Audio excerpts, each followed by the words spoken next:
Harvest Moon is just one of those games where it is so hard to pinpoint why you get so addicted to it, because on paper, it sounds like something you would never think would actually make it to be a video game. You're on a farm, you raise crops, you tend your animals, and you get married and have a family. I mean, who would ever thought that that was a video game? But Harvest Moon does just that. It's strangely addictive to raise crops and put them in and get money and get a bigger house.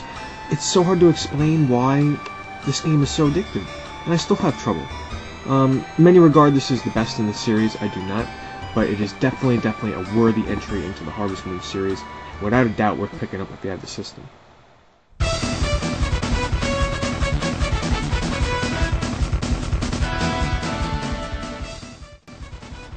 Mario Tennis is one of those games where it sort of broke the mold for Mario sports games. I mean, obviously the one on Game Boy Color preceded this one. However, this really made the Mario Sports series, as you can call it now, really what it is today, because this really, it had tight controls, it had a lot of replayability, especially multiplayer, and just the whole setting of having a Mario game set in a sports area. You know, if you're not into sports games, this made it enjoyable to play. People that would normally never play a tennis game just love playing Mario Tennis because of its wacky items that you can use, like turtle shells and power-ups, and the music and the characters. And that's really what Nintendo was striving to do with this game, obviously, was make it so that people that normally don't play sports games wanted to play Mario Tennis.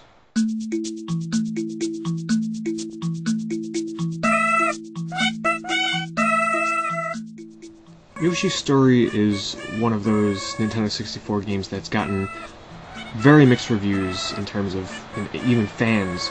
They either really detest this game or they really enjoy it. I'm one of those people that enjoyed it. Mainly because, sure, it has a really storybook, like really kiddie look to it and feel, you know, that between the sound with like the nursery rhymes and everything like that, but at its core, this is a really enjoyable platformer. The graphics have like really nice textures to them, and just the whole world is sort of this overly cutesy, very good controls, likable characters, and overall, just a really solid platformer for the system.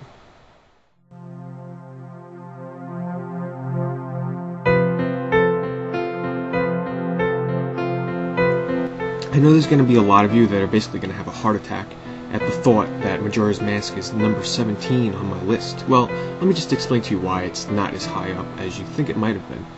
For one, I don't like games that really force me to play on a time-based schedule where unless you complete an event by this time, you get sent back in time and you have to retry it again. There were times where I was playing and I really just did not enjoy the time aspect of this game. The second thing which I really didn't enjoy were the masks. I mean, sure, they were adding something new to the game and everything, but I just could not really enjoy putting on masks. Some of the transformations were okay, but I didn't really enjoy them. It's still a great game, but those are two of the main core mechanics of the game, which I honestly didn't like that much.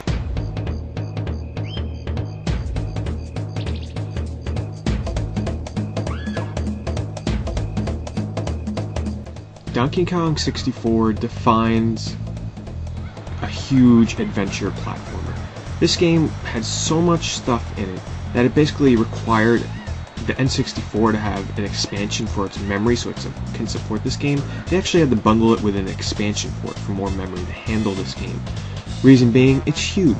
First of all, the world is huge, the graphics are great, the music was great. I mean, it's a collectathon. There were items everywhere. Bananas everywhere, collectibles to get, there were mini games, and there's different characters that you can use.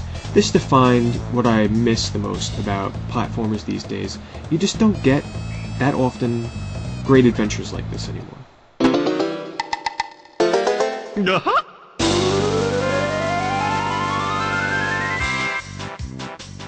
Banjo Kazooie, yet another defining platformer and a defining game, really, for the Nintendo 64, because not only was this one of the most diverse platformers in terms of its universes, and I know a lot of platformers have the ice worlds and the desert worlds and all that stuff, but really the characters in this is so quirky and unique and just fun to listen to and watch that it really sets it apart from most platformers. I mean, just think of this. You have a bear and the bird as your main character.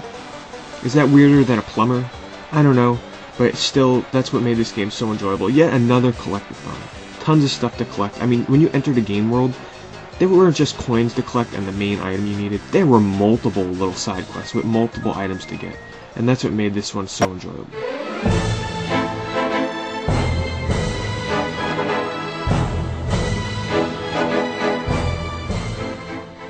Nobody would have ever thought in a million years that one of the playable characters in Diddy Kong Racing would have went on to star in one of the most vulgar and M-rated deserving games in game history.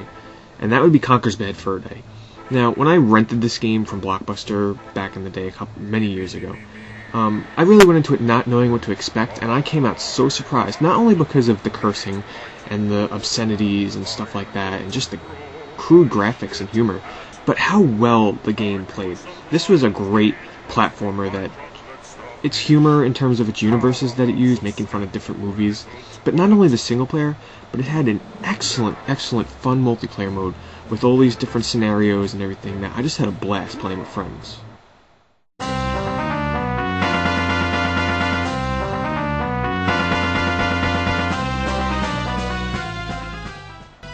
I will admit that most Nintendo 64 games have not aged well, and what I mean by that is being able to go back to them even today and still appreciate what they had done at the time and still have a blast playing it today. StarFox is an exception to that rule where it holds up so well, it's stood the test of time. Not only does it have superb controls, spot-on controls, excellent graphics, excellent to what story there is, but really, the main draw of StarFox is just how you play the game and you never get tired of it. You can play this 10 years from now and you'll still have a blast playing it as much as you did 10 years ago.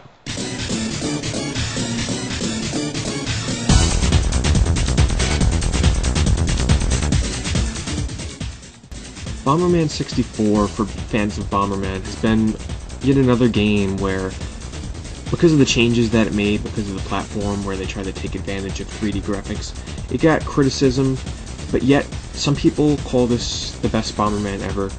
It's really close to being my favorite Bomberman, being topped by Bomberman Live on Xbox 360. But what really drew me to this, the single player was good, yeah, it was alright to play every now and then.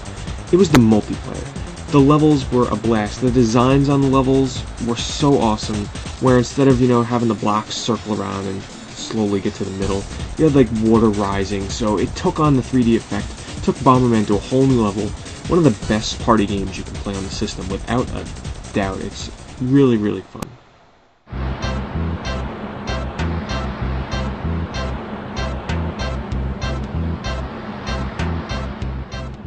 Hey, did you know that Pokemon Snap is one of my favorite Nintendo 64 games? Yeah, that's the kind of look that you would get from people if you actually told them that you really enjoyed a game where the objective was to go through a Pokemon safari and take pictures. Now, as weird as that might sound, you can't criticize this game until you've played it, trust me. Sure, you might have to be young, or you might have had to have been into Pokemon, because if you went into it never having played a Pokemon game, you wouldn't enjoy it as much. But just going through a world where we had previously been confined to static screens of battling and running through grass with no action going on. Seeing Pokemon in their natural habitat was something that Pokemon fans had never seen before, and it was just so much fun in terms of what gameplay was there, just snapping pictures, that it was really rewarding, and without a doubt, worth the spot that it deserves on my list.